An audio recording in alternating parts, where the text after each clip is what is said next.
girl Codenamechanel, and I'm back, but clearly I'm back with the story time. And this story time is near and dear to my heart because I'll be talking about how I got custody of my little brother, or how I'm my little brother's guardian. Okay, so if you guys don't know, because I have so many people like that DM me and ask me like, okay, they're in the same situation where they don't have, you know, they want to get custody of their siblings, or they feel like they can't get custody of their siblings, or they have any like questions and stuff like that. So I feel like it'll kind of be like helpful on what I did and how I did it or whatever. So hopefully this will help somebody that's trying to get custody of their siblings, niece, cousin, or something like that. And also I be seeing TikToks like, and I forget the girl name on TikTok. I hate when I forget people's name, but I don't be doing that shit on purpose, y'all. I'm really bad with names. But it was this girl on TikTok that was talking about how she got custody of her nieces and like she never wanted kids. It just resonated with me so much because like I 100% can relate to that. So let's get started. So I have 4 brothers. There's 3 of us have the same mom, 2 sisters. We all have the same mom. My little brother, me and him have different dads. My mom was married to his dad, and then my mom was also married to my dad. My mom actually married every person. My mom married her baby daddies, y'all. Well, my mom was going. What my mom was gonna do? She was gonna get a ring. I don't know if it was hypergamy, but she was gonna get a ring. Y'all, my mom was like definitely. My mom has had at least 5 husbands. I was excited when my mom got pregnant again, but keep in mind, my mom was older at this time, and we was just like, me and my siblings kind of looking at her like, why are you getting pregnant again? And when she got pregnant, I know that I was probably the most excited because I thought she was gonna have a girl, and I always wanted a little sister. Like, I was so excited to have another little brother because she had Marcus or whatever. Me and my brother, my older brother, we named him, and we were there, you know, she had him or whatever. We were all there and stuff like that. And well, me and my brother were there because my sisters, they don't have a relationship with my mom anymore, but that's a whole different story. Anyway, so when Marcus came around, it was kind of like my mom was still kind of living a life that she wanted to live, you know, running the streets and doing stuff like that. And I was, at the beginning, Marcus was really around my aunt, who is like my favorite aunt in the world. And I see Marcus and stuff like that, I would always go to my aunt's house. Like, I think it was when Marcus was like 5 is when I really was like, okay, well, he's gonna be around me all the time, like school shopping, clothes, everything. Like, I didn't want Marcus to live the life that I had to live growing up, like homelessness, you know, just not having the nice clothes and going like shelter to shelter and stuff like that. But I don't really talk about my childhood, but it was upsetting. That's when I started like just taking more responsibility. So everybody that I was dating, then eventually I had got married and stuff like that, and everybody that I was dating prior, and then even when I got married, like, they knew that Marcus was a huge part of my life. Like, he'd be over my house all the time. I always pick him up. We'll take him to places. When I eventually moved to Texas, I felt so guilty. Even when I was talking in my video, you guys, and I was talking about how when I had moved to Texas, and like I was literally about to cry in the video, but like I had cut it off because like we don't need to see no tears. But I felt so guilty because I knew what I was leaving him at. So then that brings in my other siblings, because a lot of people ask, okay, so where was your other siblings when this was going on, right? So my sisters, especially my sister September, raised me and my siblings like single-handedly, because again, my mom was on drugs, and my mom had a lot of issues, and then my dad, like, he basically just, when him and my mom weren't working out, he just left. Like, he just moved away. So and their marriage was really toxic. But also, like, my brothers, like, I always felt like, okay, they should have been doing more. Like, my little brother, no, but my older brother, I was like, okay, you should be doing more. And like, him and Marcus, and my brothers and Marcus have a really good, like, all of us have a really good relationship. Like, Marcus, like, really looks up to our older brother.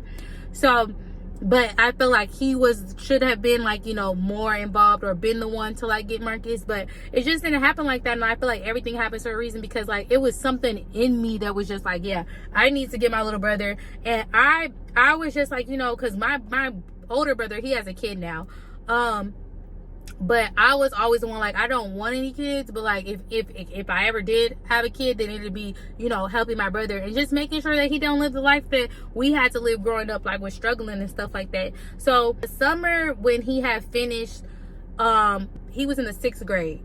So that summer when I had got him or whatever, I had came to pick him up, went to the house to get him. The house was not in good condition. There was like crackheads there. Like I'm not even about to sugarcoat shit. Like it was really like weird as fuck when I had got there. And he didn't have a suitcase. He didn't have anything. Like my mom knew that I was coming to get him for the summer and bring him from California, San Diego, California to Texas. And also they was living on Ocean View, which was like really bad neighborhood. Well, that part of Ocean View was really bad. Like they was living in Southeast. It was just, yeah. So went there, didn't really like what I saw was going on. And I already made up my mind. I was like, yeah, I'm probably not bringing him back here. You know, like this ain't it. So I had actually talked to somebody because a guy friend of mine, he had gave me a connection to this one dude that was an attorney. And then also one of my old sugar daddies who was a pilot had an attorney friend too. So I was talking to 2 attorneys at the time, and they were giving me like advice for free on what to do. And basically when I had got Marcus that summer, I had written up something for, you know, my mom was like, oh, he has to come back, I don't want him to live in Texas. Then when I had got something written up, documentation, and I had told her like, hey, you know, I'll take Marcus for the next such and such years so that you could get your stuff together. All you got to do is sign it, notarize it, and, you know, we give it to the courts. And that's basically what happened. Like, you know, she did give me a lot of pushback, and she was like really upset. And she actually called the police on me. She called the police on me twice, and then said that I didn't give my brother back, and then the police came or whatever. But eventually when we went back to San Diego, just to get the remaining of his stuff, my mom did go ahead and sign the documentation so that he could, you know, live with me. And then we got everything done on like the court sides, and it wasn't really it wasn't no fighting in courts. Everything was understood. But I'm happy that I got legal advice from people who knew Texas law and also knew California laws. And what do I say, like, you know, if you're thinking about getting your siblings or something like that, and you know that they'll be in a better situation with you, I say do it. It's one of the best decisions I ever made, and like he's a really good kid too. But it's always made me, and I can see how people feel when they have kids, because it gives you something. So I'm gonna make sure I do the best. And you don't have to be no multi-millionaire or whatever, but thankfully I had some tricks. I'm not gonna lie, because it definitely came in handy at my job for a little while. And also my job was super supportive. I was working in corporate America, and they were extremely supportive of, you know, me getting, I think the job that I was working at was more excited than me getting custody of my brother, because they were like, you know, letting me bring him to work and stuff like that. But again, like I always had that type of relationship with Marcus, because when he was younger, I would take him to SeaWorld, the zoo, Disneyland, that type of relationship with Marcus. Like, and I kind of always felt like I was going to get him.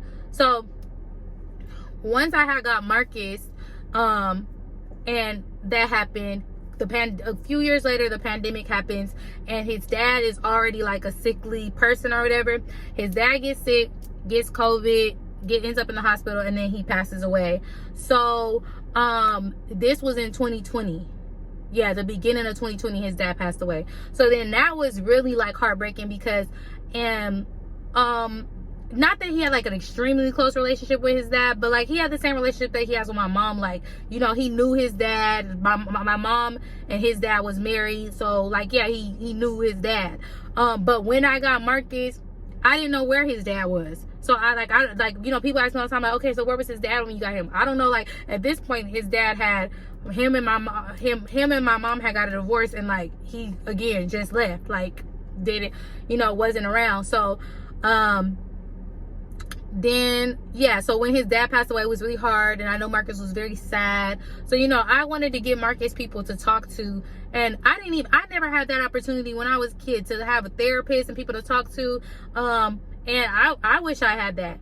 But, you know, so we got through that, and it kind of felt like, okay, well, now I really want my mom to be more so in Marcus' life. So I try to make that I really do try. It's really like co-parenting with my mom, because I really do try for her to be in Marcus' life more, and she only can do what she can do. Like, I can't force her. Like, she could do what she wants. She just got married to somebody. Like, y'all, literally, she just got married to somebody else. Like, but Marcus done seen her. They hang out. I don't stop him. I don't be like, oh, you can't be around her, whatever. You know what I'm saying? But definitely, if you're trying to get custody of your siblings, niece, brother, sister, whatever, make sure that you do have a job. Make sure you do have a steady income. Make sure that they can come to your house and see that you have space for them to, you know, sleep, and room for them. And also, when I got Marcus, I didn't have a 2-bedroom apartment. I actually had a 1-bedroom apartment with an office. That was my study. And then I was doing my YouTube videos, and like, what was I doing? I was doing my YouTube videos in the kitchen. Like, you guys remember my first videos. Then I started doing the YouTube videos in my room, because I used to do it in the office. Then I started doing the YouTube videos in my room, and that's because Marcus had moved in. Well, I had officially moved in by then, so I didn't do YouTube videos in my room anymore. But yeah, so that's pretty much it. If you guys have any questions, leave it below, comment below.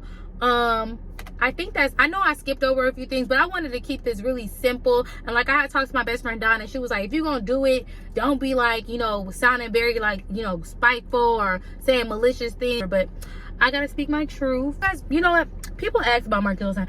Marcus gonna be on your channel. Marcus gonna... Y'all, I promise you, when y'all don't see Marcus, he don't want to be seen. Like, Marcus hates pictures. He hates videos. He hates, like, TikTok. He hates attention. So, that's it for this video. Make sure you give it a thumbs up. Make sure you comment below.